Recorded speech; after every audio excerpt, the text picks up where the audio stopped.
Tell me about the home you grew up in. It was a really small home in the center of a really small town. It had a stone foundation.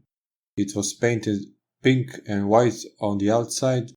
It had 2 bedrooms, 1 living room, a kitchen, and 1 bathroom. 7 people occupied that space. I would say that my house looks old, and it was built almost 80 years ago. Do you live in an apartment or a house? Right now I live in an apartment. It is located on the 5th floor. Luckily, I can take the elevator to get up to it. It's a 1 bedroom apartment and I'm really satisfied with it. I have enough space for myself and also for a guest if I choose to entertain someone. It's a modern apartment. Its interior colors are gray and white. Would you rather live in a house or an apartment? I would rather live in an apartment because the apartments require less maintenance, and also you pay less money when it comes to utilities and taxes. Of course, it depends on the size of the apartment, but in my experience, apartments are just easier to handle financially.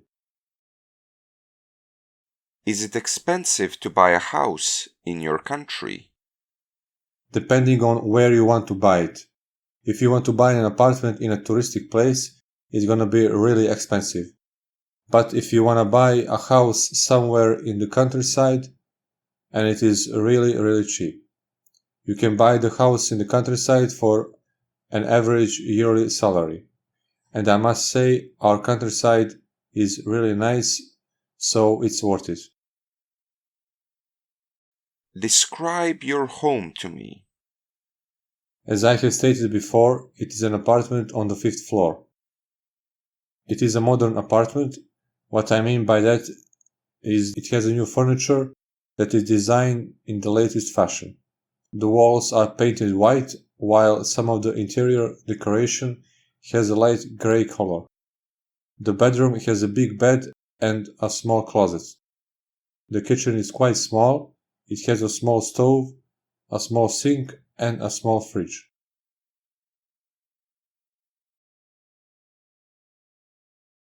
You will have 60 seconds to prepare, and then you will speak for between 60 to 120 seconds.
Start speaking now.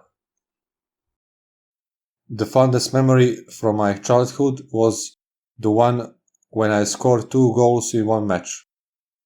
I was never good when it comes to sports. I was better when it comes to my academic success, but I wasn't great when it comes to playing soccer, playing basketball. I would say I was a decent defensive player when it comes to soccer, but I can count on my hands the number of times I scored a goal. But when I was around 9, when me and my classmate separated into 2 teams, I scored 2 decisive goals. All of my classmates were there and they were kind of happy for me. It was also probably really funny for them to witness that. Because I was running around like crazy and I screamed out of the top of my lungs.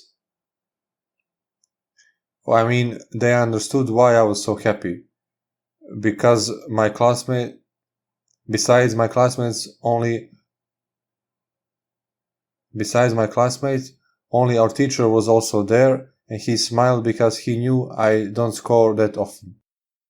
To be honest, this is the first time I've ever thought about this memory in a long time. But when you ask me about my fondest memory from childhood, it was that.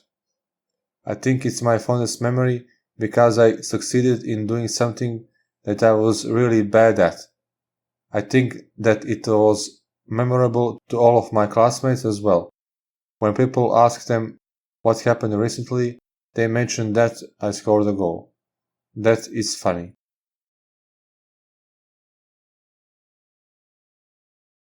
Do you think that the majority of people correctly remember the events from their past? No, I don't think that they do. I say this because whenever I talk to my family members about an event, we have completely different recollections of that event. Now, I don't know whose memory is faulty, but somebody's has to be. So I would definitely say that our memory is faulty. I would never say that my memory is faulty. I think that I remember things really well, but I am sure that this is something that my family members would also say about their memory as well. So there's that. Some say that as we grow older, we tend to remember mostly positive events from our past. Do you agree with that? There is a saying that positive memories suppress the bad ones. I would say that in my case this is true. So I guess that it is also true for others, because there's a saying that I mentioned. Also, when I gather with friends and we talk about the past, we rarely talk about negative events. We always talk about the positive things that happened to us.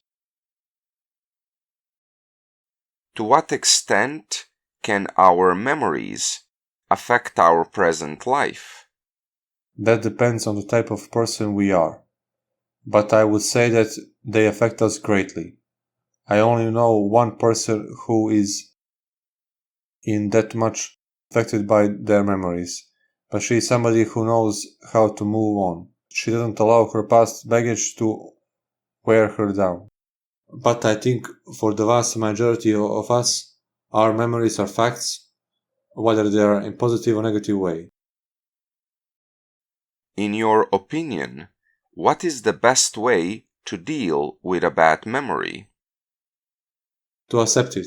I think if we accept our bad memories, they become easier. I think the worst way to deal with them is to deny them. If we accept them and recognize them, it's much easier to deal with them. We just need to accept them and put them in the context. We need to accept the event that caused that bad memory. Only in that way we can truly move on. I don't know if I'm being clear here, but the best way to deal with a bad memory is to walk hand in hand with it. What is your opinion about the statement, "It is better to forgive and forget"? I think this is a great saying and a great way to live one's life. And it's a way in which I absolutely don't live my life because I'm somebody who carries a grudge. I know that this is wrong, but what can I do? That's just who I am. Even though I know it's better to forgive and forget, I feel incapable of doing that. Well, to be more precise, I feel incapable to do that when somebody doesn't ask for forgiveness. When somebody asks for forgiveness, I give it easily.